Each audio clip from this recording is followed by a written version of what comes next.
ទស្សនៈនានាអំពីស្នេហាមានឥទ្ធិពលខ្លាំងណាស់លើជីវិតមនុស្សម្នាក់ៗដោយម្យ៉ាងក៏មកពីយើងមិនអាចរស់ឬមិនចង់រស់នៅម្នាក់ឯង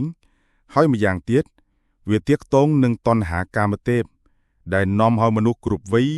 ត្រូវការគូស្នេហ៍ប្រចាំជីវិតនោះកំណាព្យចម្រៀងពីរោះច្រើនរាប់មិនអស់សុទ្ធតែរៀបរាប់ពីសេចក្តីស្នេហាដ៏ល្អល្អះដ៏គួរឲ្យច្រណែនពាក្យសារសងនៃគូស្នេហ៍មានន័យគួរឲ្យចង់ស្ដាប់មានពាក្យពេចន៍ពីរោះនាំឲ្យអ្នកផងចង់ដឹងឬព្រោះវាធ្វើឲ្យចិត្តសប្បាយទស្សនវិទូយល់ថា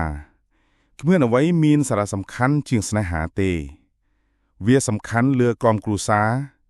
វាសំខាន់លើសក្កយសសំខាន់លើទ្រព្យសម្បត្តិនិងអ្វីទាំងអស់ដែលបង្កើតរបស់ទាំងអស់នោះខាងក្រោមនេះជាទស្សនៈនានារបស់កវីបណ្ឌិតទាំងឡាយក្នុងលោកដែលបានបញ្ចេញទស្សនៈអំពីស្នេហាកាលពីយូរមកកន្លងមកហើយទស្សនៈអំពីស្នេហា1ជីវិតដូចជាផ្កាស្នេហាដូចជាទឹកធ្មង់2ស្នេហាគឺជាជំងឺមួយយ៉ាងដែលគ្មាននរណាព្យាបាលបាត់លើកលែងតែអ្នកមានជំងឺនោះ3ចំពោះស្នេហាជ័យជំនះមានតែមួយទេគឺការភៀសខ្លួនចេញ4អភិហាពិពាហ៍គឺជារណ្ដាយកប់ខ្មោចស្នេហា5ស្នេហាគឺជាកូនទេវតាក្រមួយប៉ុន្តែវាក៏ជាកូនទេវតាមានដែរកូនទេវតាក្របានជាក្រព្រោះវារហេរហាមវាទាមទារវាសុំចែករំលែកកូនទេវតាមានបានជាមានព្រោះវាទូលាយដៃជើងខាងប្រកាសចំពោះមនុស្សដែលខ្លួនស្រឡាញ់6ស្នេហាគឺជាជំងឺមួយបែបមាន3រយៈស្រេកឃ្លានសេពសយនិងធុញទ្រាន់7ស្នេហាមានរសជាតិជាងអភិហាពិពាហ៍ដូចគ្នានឹងអានប្រលោមលោកមានរសជាតិជាងអានប្រវត្តិសាស្ត្រដែរ8ក្នុងសង្គ្រាមស្នេហាការភៀសខ្លួនចេញគឺជាមហាជ័យជំនះមួយ9ស្នេហាវាកើតឡើងហើយរលាយបាត់ទៅវិញមិនដែលតាមបំណងយើងឡើយ10ការបាត់មុខក៏ជាឱសថល្អណាស់ដែរក្នុងកិច្ចការប្រឆាំងនឹងស្នេហា11មានស្នេហាក្នុងបេះដូងគឺជាមានសម្ពាយអីវ៉ាន់មួយយ៉ាងធ្ងន់តាមខ្លួន12ស្នេហាគឺជាលបែងយ៉ាងចំណែកកន្តយុសជាភារកិច្ច13ស្នេហាបរិសុទ្ធមានតិចណាស់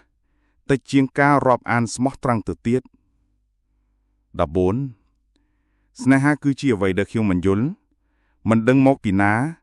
ហើយក៏មិនដឹងហេតុអ្វីបានជាវាបាត់ទៅវិញ15បុព្វហេតុនៃសេចក្តីស្នេហាគឺជាអ្វីដែលខ្ញុំពុំយល់ប៉ុន្តែអានុភាពរបស់វាយើងមិនអាចស្មានជាយ៉ាងណាទេប្រការដែលខ្ញុំពុំយល់នោះពិតមែនតែវាមិនប៉ុន្មានប៉ុន្តែវាអាចធ្វើឲ្យផែនដីក៏គ្រើកដាន16ស្នេហាពិតមែនតែវាមិនធំដុំប៉ុន្មានទេ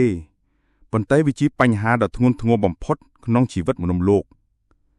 17គ្មានទេសភាពណាគួរឲ្យអាណិតអាសូរជាងទេសភាពនៃស្នេហាទេ18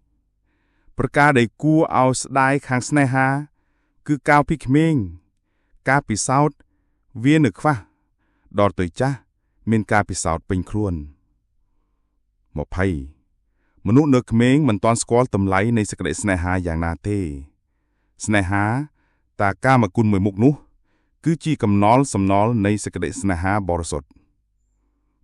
21ការសារភាពស្នេហាជំទាស់មនុស្សដែលខ្លួនស្រឡាញ់ជាការល្អហើយប៉ុន្តែបើយើងរក្សាទុកវាតែក្នុងចិត្តវិញវាកាន់តែប្រសើរឡើង22រៀបការមួយដងក្នុងមួយជីវិតគឺជាការណកិច្ចបើរៀបការពីរដងគឺជាដំណើរលីឡាហើយបើរៀបការ3ដងគឺជាដំណើរលីឡាហើយឆ្កួតមួយជីវិត23ព្រះអាទិទេពបង្កើតស្រីមកបែបដូចជាសម្រាប់គេស្រឡាញ់ជាងទ្រង់ស្រឡាញ់គេដូចគ្នាផ្ ការសម្រាប់គេក្រអូបជាងក្រអូបខ្លួនឯង